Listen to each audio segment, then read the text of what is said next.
Okay, so there's this new bill on the table, and its goal is pretty ambitious. Give the government the power to outlaw entire groups to fight hate and extremism. But the big question everyone's asking is this a much needed tool, or is it a dangerous overreach that could actually break our fundamental legal principles? Let's get into it. So here's the core idea. The government could officially label certain groups as prohibited hate groups, and if they do, just being a member becomes a crime.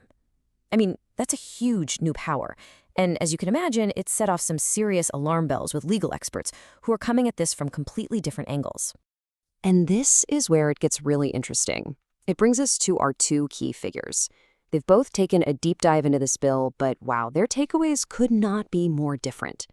So on one side, you've got Professor Mark Nolan. He's an academic, an expert. He sees the risks, for sure, but he thinks the bill can be fixed. His advice is basically proceed with caution. But then on the other side, you have Rohan Michael Brown, a constitutional analyst. And his view? Total rejection. He's basically warning Parliament, this thing is fundamentally invalid. Professor Nolan is trying to work within the system, you know? He accepts the bill's overall goals, so he's focused on the nitty-gritty. He's pointing out specific legal risks and suggesting concrete changes to fix them.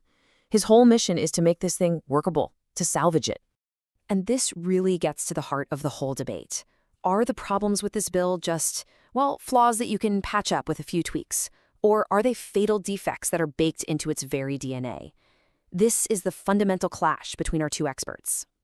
Okay, so the first major battleground is over this concept called penal retroactivity. It sounds complicated, but it's simple. It means a new law can't make something you did in the past illegal today and then punish you for it. It's a huge red line in pretty much any modern legal system. Now, Professor Nolan, he definitely sees the danger here. He points out that the bill could use a group's past totally legal actions as the reason to ban them, which then makes current membership a crime. His fix is pretty straightforward. Just add a line to the bill saying you can only prosecute people for things they do after the group gets banned. But Rohan Brown says, hold on, that's just a Band-Aid. He argues the whole setup, using past legal behavior to trigger a present-day punishment, is retroactivity, plain and simple. No amount of clarification can fix that fundamental problem. And then there's the second huge issue, the creation of what are called status crimes. This is another major break from how criminal law usually works. A status crime means you're guilty not because of something you did, but because of who you are. In this case, for being a member of a certain group. And again, how they try to solve this just highlights their deep disagreement. Nolan sees the problem with these status offenses, and he tries to fix it by saying there has to be some kind of action someone takes after the group is banned. But for Brown, the whole idea is just broken from the start. He says punishing someone for just belonging to a group, completely separate from any actual harm they've caused, is just, well, unconstitutional. And really, this quote just says it all, doesn't it? Nolan is trying to put up guardrails. He wants to clarify and constrain the law's power. Brown, on the other hand, is arguing that the power itself is the problem, because the defect is baked right into the original recipe. Brown doesn't just stick to theory, though. He does something pretty brilliant. He creates what he calls a stress test to show how the law's own logic could lead to some frankly absurd results in the real world. Okay, now we have to be super clear here. This is not an attack on the police. It's a thought experiment, a methodical test of the law's actual text. Brown is asking a simple question.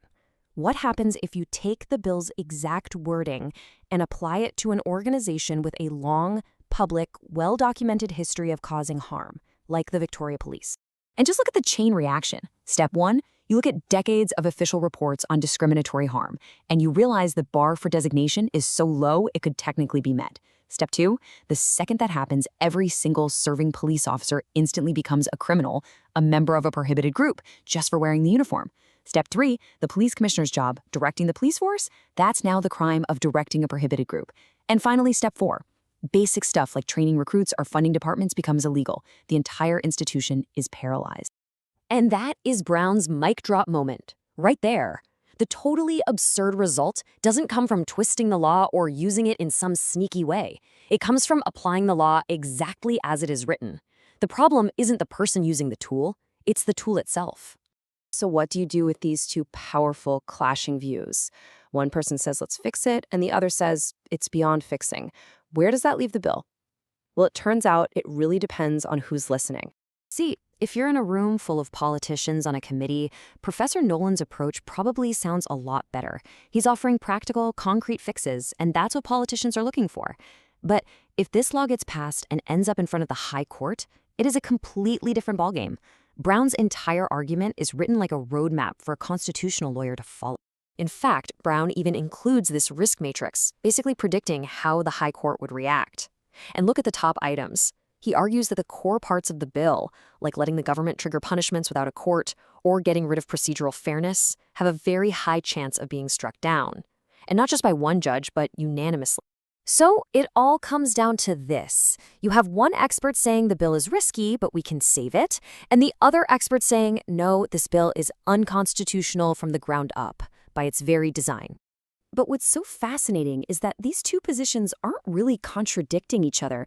They're just operating on totally different levels. It's like Professor Nolan is the mechanic trying to figure out how to make the engine run, while Rohan Brown is the engineer standing back and asking if a car built this way should even be on the road in the first place.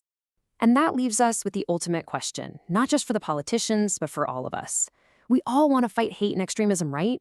But how much of our constitutional foundation are we willing to put at risk to do it? How much risk is too much?